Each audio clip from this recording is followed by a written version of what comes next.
नमस्कार। मैं Prahlad Kumar Meena, associate professor political science, BSR government arts college Alwar. इस ई क्लास में आप सभी का स्वागत है। ये वीडियो एमए फाइनल के विद्यार्थियों के लिए है। गांधीय राजनीतिक चिंतन के रूप में जो पेपर है उसके संदर्भ में है। इससे पहले की वीडियो में हमने गांधी जी के शिक्षा संबंधी विचारों की चर्चा की थी। इसी संदर्भ में हम आगे आज इस एक क्लास में गांधी जी के आर्थिक विचारों का या अर्थव्यवस्था संबंधी क्या विचार गांधी जी के थे, क्योंकि गांधी जी अर्थव्यवस्था को एक अलग रूप में मानते थे और ग्राम स्वराज्य या ग्रामोत्थान जैसी आर्थिक व्यवस्था और वह राजनीतिक व्यवस्था के समर्थक रहे हैं।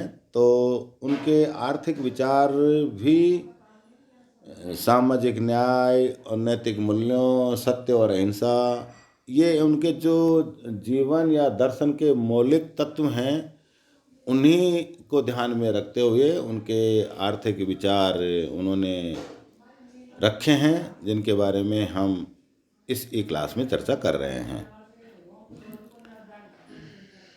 गांधी जी के आर्थिक विचार आर्थिक प्रश्नों की शास्त्रीय व्याख्याओं पर आधारित नहीं थे।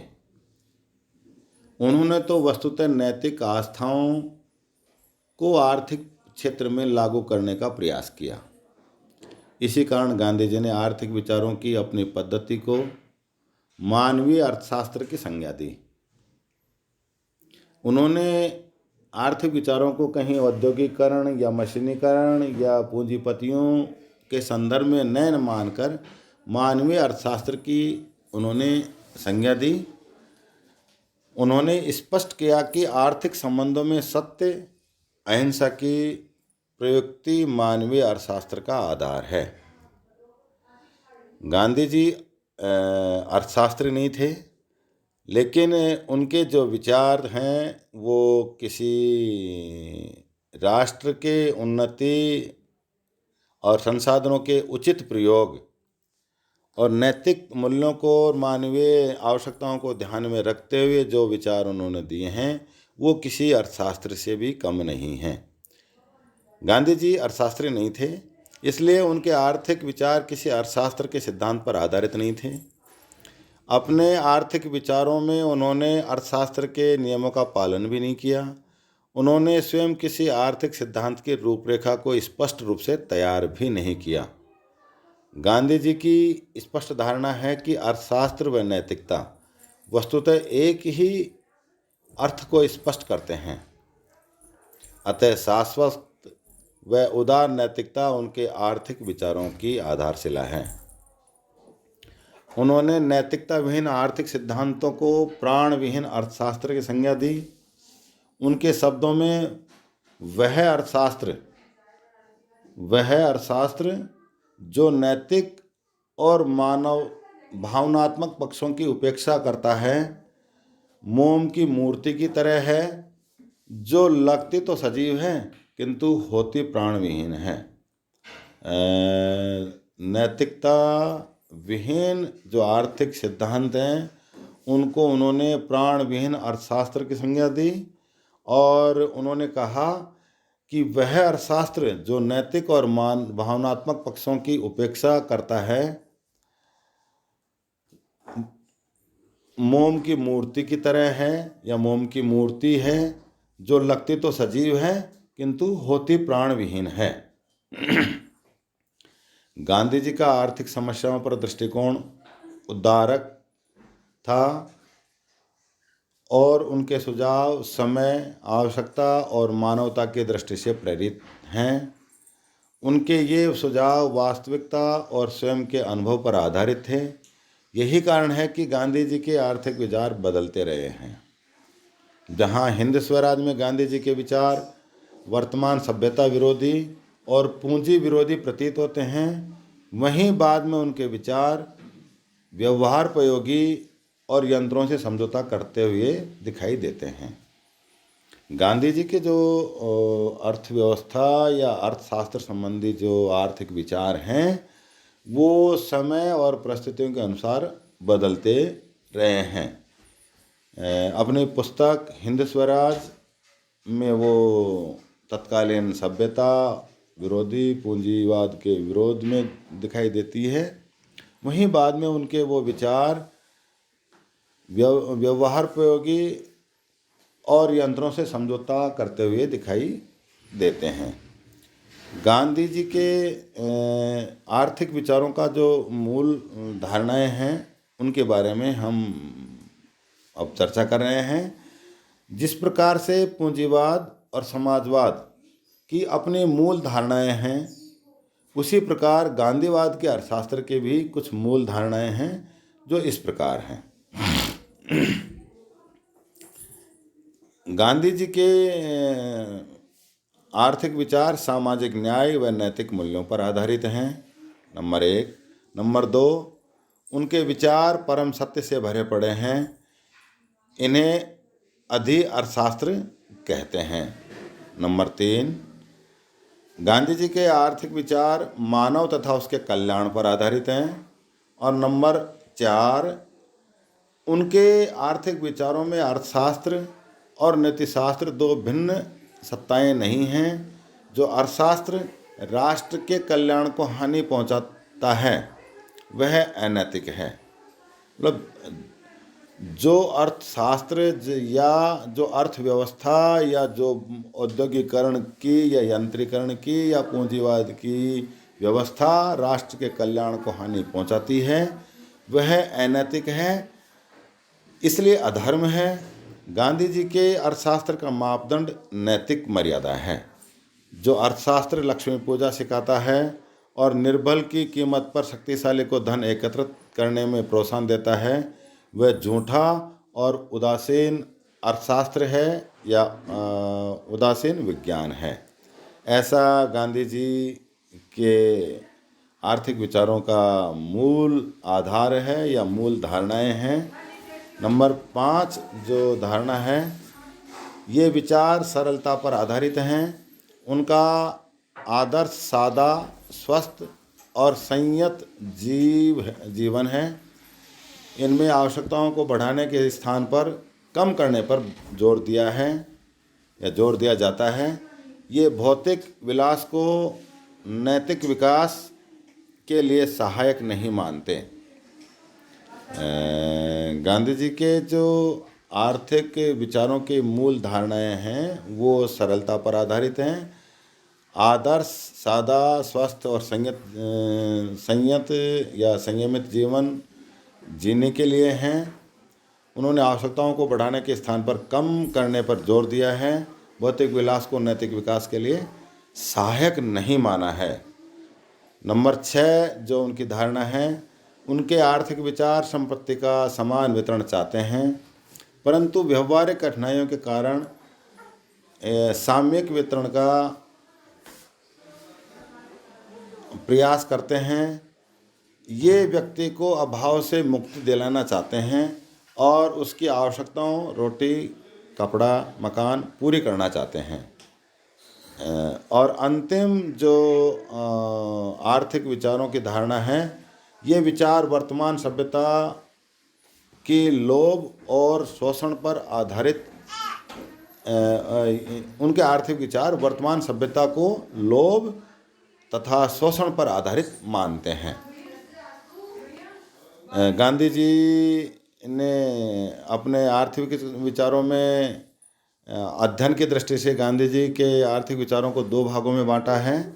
नंबर 1 है औद्योगिकरण, यंत्रीकरण, पूंजीवाद, पूंजी तथा श्रम और वर्ग संघर्ष पर विचार।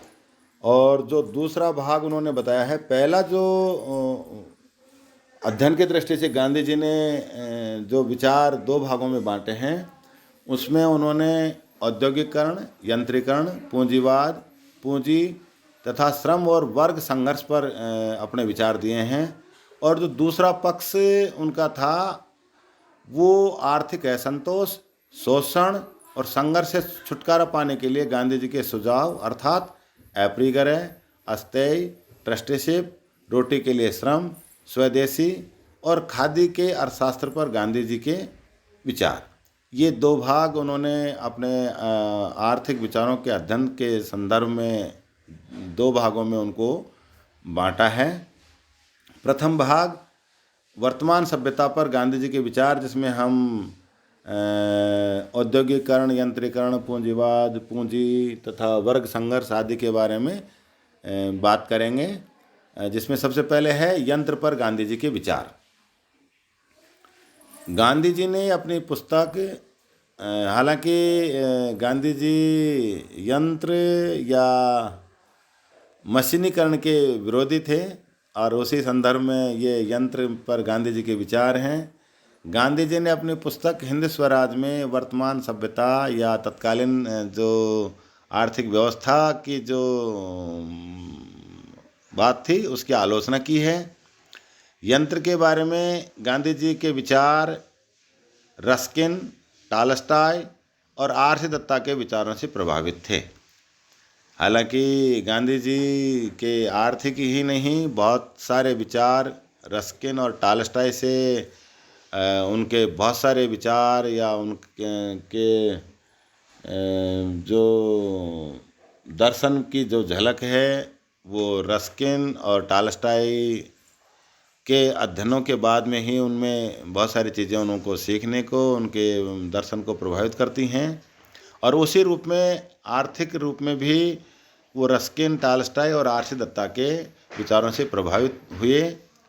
यंत्र की तुलना गांधी जी ने उस साधन से की है जो मानव या पशु श्रम का पूरक या उसकी कुशलता बढ़ाने वाला नहीं, बल्कि उसका ही स्थान प्राप्त करने वाला है।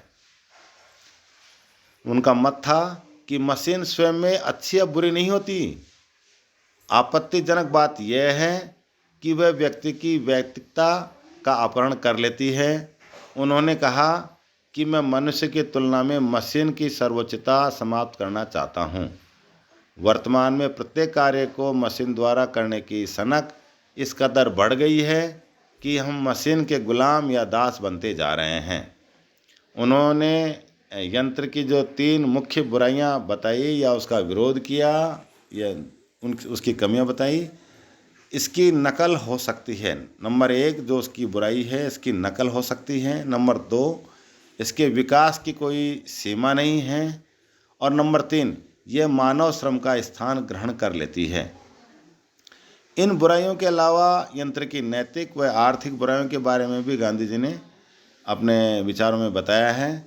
जो नैतिक बुराई के रूप में प्रथम बुराई या कमी जो बताई है, यंत्र कार्य का समय कम करते हैं, जबकि नैतिक विकास के लिए कुछ न्यूनतम घंटों के लिए कार्य अनिवार्य है। दूसरा, यंत्र अच्छे जीवन में बाधक हैं। उच्च विचारों और नैतिक मूल्यों का विकास केवल सरल समाजों में ही संभव है।